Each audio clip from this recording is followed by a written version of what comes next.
இட்லி சாம்பார் சட்னி சட்னி. தோசை இட்லி சாம்பார் சட்னி சட்னி. रोटी वड़ा पाव परोटा चपाती चपाती. रोटी वड़ा पाव परोटा चपाती चपाती.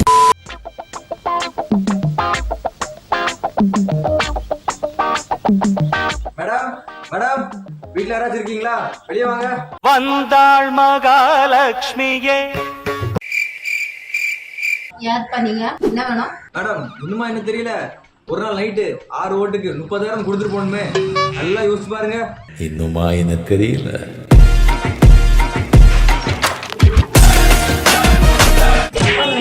நிறைய பேர் வந்து எலெக்ஷன் டைம்ல காசு கொடுத்தாங்க. எனக்கு ஞாபகத்துக்கு வரல. நான் மத்தவ மாதிரி வாசல் வழியா வராம மதுரை வழியா எட்டி குச்சி வந்து கொடுத்தேனே. இப்ப வாச்சுங்க ஞாபகம் இருக்கா? ஃபிளாஷ்பேக்.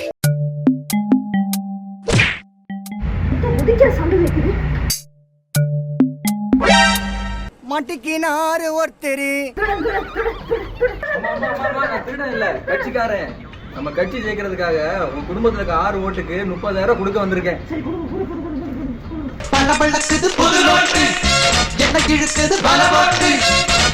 ஓ, இப்பதான் ஞாபகத்துக்கு வருது. இப்ப என்ன அப்பா அதுக்கு? நாங்க எலெக்ஷன்ல ஜெயிக்கிறதானே காசு கொடுத்தோம். அதான் நாங்க தோத்துட்டோமே. அதனால மேலிடத்துல இருந்து தாய்லாந்து ட்ரிப் போறாங்களாம். கையில காசு இல்லையா? அதுக்கு அதனால ஓட்டுக்கு பணம் கொடுத்த ஒவ்வொரு இடத்துலயும் போய் காசை திருப்பி வாங்கிட்டு வர சொல்லி மேலிடத்து உத்தரவு. உனக்கே நல்லா இருக்குதா? நீங்க பணத்தை கொடுத்தீங்கன்னா நான் அப்படியே போயிடுவேன். அடுத்து நிறைய இடம் போக வேண்டி இருக்குது. ஓட்டுக்கு நானா பணம் கட்டேன்? நீங்க தானே கொடுப்பீங்க. இப்ப நீங்க தோத்ததுக்கு அப்புறம் தான் பணத்தை கொடுத்தா எங்கப்பா போறது? பாப்பா வேலையை பார்த்துட்டு. மேடம் நான் போறது இருக்கட்டும். நான் பணத்தை வாங்கிட்டு போகலன்னா என்னைய மொத்தமா முடிச்சு விட்டுருவாங்க. நீங்க பணத்தை கொடுக்கறதுக்கு இந்த இடத்த விட்டு நான் அசைய மாட்டேன். இன்னைக்கு பூரா விட மாட்டான் போல் இருக்கேன். நான் பாட்டு சொல்லினே இருக்கிறேன். நீ பணம் கொடுத்ததா போவேன்னு சொல்லிட்டு வீட்டு வாசல்ல உட்காந்துருக்கிறேன். இங்க பாரு, எங்க வீட்டுக்காரை கூப்பிட்டா துண்டை காணும் துணை காணும் நீ ஓடி போயிட்டே இருப்பேன். மேடம் பணத்தை வாங்கும் போது மட்டும் யாருக்கும் தெரியாம வாங்கினீங்க. கொடுத்த பணத்தை திருப்பி கேட்கும் போது என் வீட்டுக்காரனை கூட்டு வரேன், பக்கத்து வீட்டுக்காரனை கூட்டு வரேன்னு சொல்லிட்டு இப்படி விரட்டுறீங்க. நீங்க என்ன வேணா பண்ணுங்க. காசு வாங்காம இந்த இடத்த விட்டு நான் அசைய மாட்டேன். ஓ அப்படியா விஷயம்? என்னங்க என்னங்க சூட்டு பேருக்கு காதே கேட்க மாட்டுக்கு.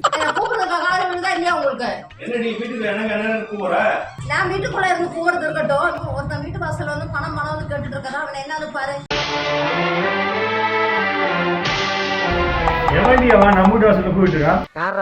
எலெக்ஷன் டைம்ல 30,000 ரூபாய் பணம் கொடுத்தாருல்ல, அதை இப்ப கொடுத்தாதான் போவே நடம் பிடிக்கிறாரு. ஹலோ ப்ரோ, எங்களுக்கு ஓட்டு போட சொல்லி லஞ்சமா கொடுத்த பணம் யாரோட பணம்? அது அவங்களோட பணம். அவங்களோட பணம்னா அது அவங்க சம்பள பணமா? இல்ல, அது மக்களோட வரி பணம். அந்த பணம் எங்க போகுது? கவர்மெண்ட்டுக்கு. மக்களோட வரி பணத்தை கவர்மெண்ட் மூலமா கொள்ளையடிச்சு அதே எலெக்ஷன் டைம்ல மக்களுக்கு லஞ்சமா கொடுத்து திரும்ப கேட்கறீங்களா? நீங்களும் அரசியல்வாதிகளா? ஜெயிச்சா கேட்க மாட்டோம், அதான் தோத்துட்டோமே. அப்போ ஏற்கனவே ஜெயிச்சு கொள்ளடிச்சிருப்பீங்களா? அதை வர வச்சீங்க.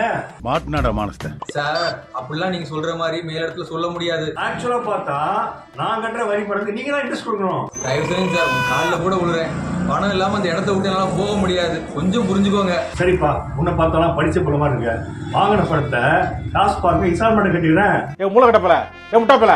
சரிப்பா, உங்களை பார்த்தாலும் பாவமா இருக்கு. இல்ல அதை வச்சு எடுத்துக்கலாம். 2 seconds later. தம்பி கை நீட்டு.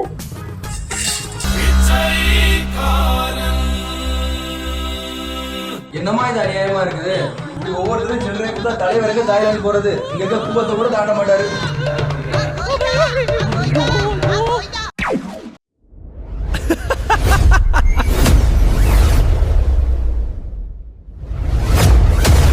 ha ha ha ha